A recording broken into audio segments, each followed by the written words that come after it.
বস ম্যাচের স্কোরলাইনটা কিন্তু 5-1 হতে পারতো। হ্যাঁ, নিশ্চয়ই হতে পারতো এবং ভালোভাবেই হতে পারতো যদি না আমরা আমাদের পুরনো রোগ থেকে মুক্তি পেতাম, যেটা কিন্তু চান্স মিসের রোগ।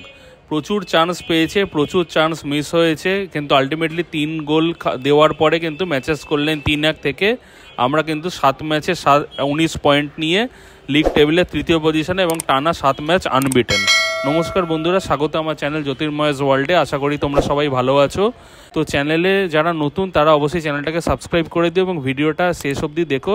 ভিডিও যদি ভালো লাগে তাহলে লাইক এবং কমেন্ট করতে কিন্তু ভুলো না। এই ম্যাচে কিন্তু একটা জিনিস যেটা বলার সেটা হলো যে দলের 3 জন কি প্লেয়ার, 3 জন প্লেয়ারের প্রত্যাবর্তনে কিন্তু ম্যাচের ছন্দটাই কিন্তু পাল্টে গেছিলো এবং কালকে প্রথম হাফের ম্যাচ কিন্তু যথেষ্ট ইন্টারেস্টিং হয়েছিল এবং প্রচণ্ড স্পিডি একটা ফুটবল হয়েছিল, যেটা সচরাচর কিন্তু আইএসএল ম্যাচে দেখতে পাওয়া যায় না।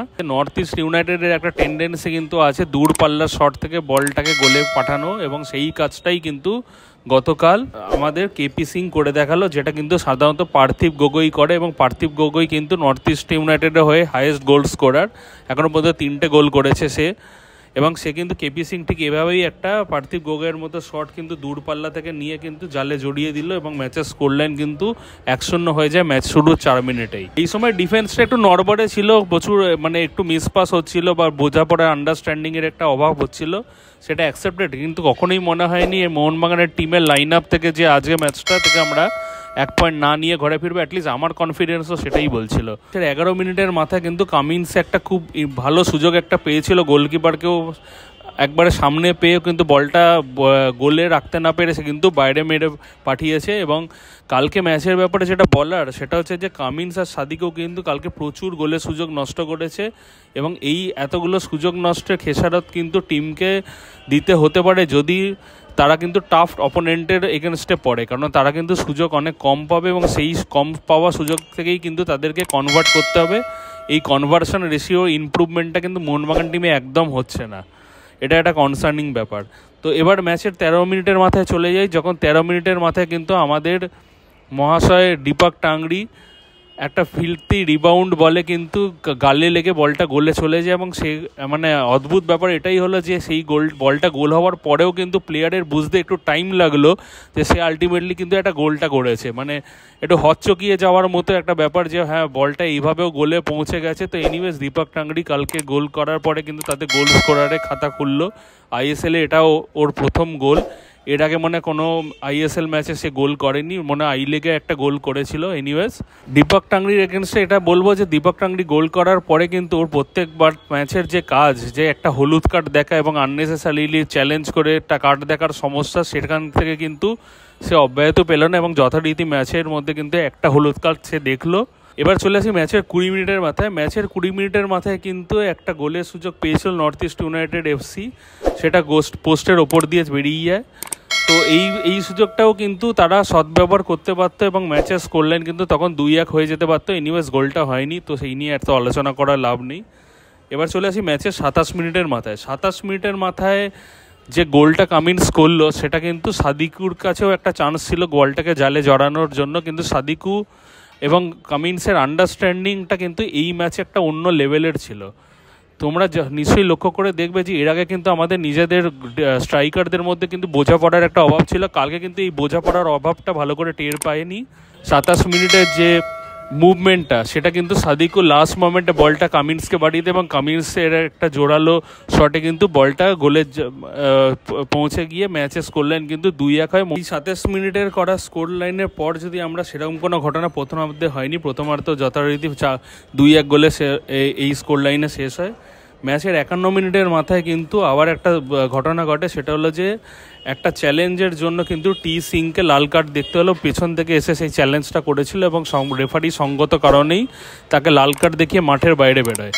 আমার মতে গতকালের ম্যাচের এই জায়গাটা ছিল টার্নিং পয়েন্ট, কারণ 10 জন হয়ে যাওয়ার পর কিন্তু নর্থ ইস্ট ইউনাইটেড এফসি কিন্তু 1 মিনিটের জন্য মনে হলো না যে ম্যাচে ফিরেছে। তারপরে ক্রমাগত আক্রমণ হলো, একটা দুটো ছাড়া মোস্টলি মোহনবাগান তাদের গোল লক্ষ্য করে আক্রমণ শুরু করে এবং একটা দুটো চান্স নর্থ ইস্ট ইউনাইটেড পেয়েছিল এবং সেগুলো সে কনভার্ট করতে পারেনি। এবং তারপরে যে ঘটনাটা ঘটলো সেটা হলো ম্যাচের 70 মিনিটের মাথায় সুভাশিসের একটা গোল, এবং সেটা আমার মতে ওর যত না ক্রেডিট তার থেকেও বেশি ক্রেডিট আমি নর্থ ইস্ট ইউনাইটেডের গোলকিপারকে দেবো, যে এই বলটাকে সে একদম জাজ করতে না পেরে বলটা তার পাশ দিয়ে বেরিয়ে গোলে চলে যায়। হ্যাঁ, শটটাতে একটু পাওয়ার ছিল ঠিক আছে, কিন্তু একবারই এটা সেভ করার মতো ছিল না। মনে হলো একটা ডিফ্লেকশন হয়েছে, কিন্তু রিপ্লেতে বারবার দেখার পরে মনে হলো যে হ্যাঁ কোনো ডিফ্লেকশন হয়নি, বলটা বাউন্স করে গোলকিপারের পাশ দিয়ে কিন্তু বেরিয়েছে। শুভাশিসের প্রসঙ্গে বলতে হবে, শুভাশিস কিন্তু কালকে অনবদ্য একটা ফুটবল খেলেছে এবং ডিফেন্সও ভালোভাবে সামলেছে এবং সবচেয়ে বড় কথা একটা গোলটাও পেয়েছে। ঠিক আছে, শুভাশিসের এটাই হলো যে ও যখন খেলে খুব ভালো খেলে এবং যখন খেলতে পারে না তখন একদমই খেলতে পারে না। আর শুভাশিসের প্রসঙ্গে আসার পরে কালকে যার কথা বলতে হবে সেটা হলো অনিরুদ্ধ থাপা। অনিরুদ্ধ থাপাও কালকে এক্সেলেন্ট ফুটবল খেলেছে। ওর স্পিড এবং পাসিং কোয়ালিটির মধ্যে অনেক ইমপ্রুভমেন্ট আমরা দেখতে পেয়েছি, কিন্তু যেটা প্রবলেম সেটা হচ্ছে যে ওর কিন্তু শট টেকিং এবিলিটিটা কিন্তু এখনও আপ টু দ্য মার্ক হলো না। মানে ও আলটিমেটলি জায়গা করে শটটা নেওয়ার ক্ষেত্রে কিন্তু একদম ঠিকঠাক ও কিন্তু শটটা নিতে পারছেন, এবং এটা কিন্তু কোচকে একটু দেখতে হবে যে প্লেয়ারের শট টেকিং ক্যাপাবিলিটিটাকে যেন আরও ফার্দার এনহ্যান্স বা ইমপ্রুভ করা যায়। তো ম্যাচের শেষে সেরা হলো কিন্তু অনিরুদ্ধ থাপা, কালকে এক্সেলেন্ট এই ফুটবলের জন্য। এরপর যেটা বলতে হবে সেটা হলো যে ম্যাচের 70 মিনিটের এই গোলটা 3-1 হওয়ার পরে কিন্তু ম্যাচে মোহনবাগান 88 থেকে 93 মিনিট পর্যন্ত কিন্তু একাধিক সুযোগ পেয়েছে। মানে কম করে তোমরা যদি কাউন্ট করো তাহলে দেখবে অ্যাটলিস্ট 6 থেকে 7টা সুযোগ কিন্তু মোহনবাগান টিম পেয়েছে, এবং সেগুলো কিন্তু দিমি পেট্রাটস আর তারপরে মনবীর সিং কিন্তু হেলায় সেই সুযোগগুলো হারালো। কোনোটা পোস্টের পাশ দিয়ে বেরিয়ে গেল, কোনোটা পোস্টের ওপর দিয়ে বেরিয়ে গেল। সেগুলো কিন্তু যদি স্কোর হতো, এই স্কোর লাইনটা কিন্তু যেমন ভিডিও শুরুতে বলেছিলাম ইজিলি 6-1 হতে পারতো বা 5-1ও হতে পারতো। তো মোহনবাগান টিমকে কিন্তু এখন এই জিনিসটা দেখতে হবে যে এত সুযোগ কিন্তু আগামী তিনটে টিমের যে এগেনস্টে যারা খেলবে সেখানে কিন্তু এতগুলো সুযোগ পাবে না। অতএব কনভার্সন রেটটাকে কিন্তু তাদেরকে বাড়াতে হবে। এই লিমিটেড সুযোগে যে কী করে সুযোগের সদ্ব্যবহার করে বলটাকে গোলে রাখা যায় সেটা কিন্তু মোহনবাগানকে প্র্যাকটিস করে নিজেকে পারফেকশন নিয়ে আসতে হবে। 3-1 স্কোরের সুবাদে মোহনবাগান কিন্তু ম্যাচে ফিরে এসে এই অ্যাওয়ে ম্যাচ থেকে কিন্তু 3টে পয়েন্ট তুলে নিল, এবং এই 3টে পয়েন্ট তোলার সাথে সাথে যে কথাটা বলা সেটা হলো যে এটা কিন্তু একটা বিরাট মোরাল বুস্ট হয়ে থাকবে আগামী 3টে ম্যাচ খেলতে নামার আগে, যেখানে প্রথম ম্যাচটা কিন্তু মুম্বাই সিটি এফসির সাথে মুম্বাইতে খেলা, এবং তারপরে 23শে ডিসেম্বর এবং 27 ডিসেম্বরে দুটো ম্যাচ কিন্তু এফসি গোয়া এবং কেরালা ব্লাস্টার্সের সাথে তারা ঘরের মাঠ যুবভারতীতে খেলবে। দলের কি প্লেয়ার্সরা কিন্তু ধীরে ধীরে মাঠে ফিরছে বা ম্যাচে ফিরছে, এবং খেলাটাও আগের থেকে অনেক বেটার হয়েছে।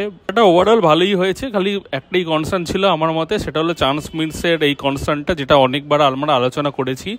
তো এটা নিয়ে নতুন কিছু বলার নেই। তো আজকের ভিডিওটা এইখানেই শেষ করছি। ভিডিওটা যদি তোমাদের ভালো লাগে তাহলে লাইক এবং কমেন্ট করে আমাকে জানিও, আর চ্যানেলটাতে নতুন হলে অবশ্যই চ্যানেলটাকে সাবস্ক্রাইব করে দিও।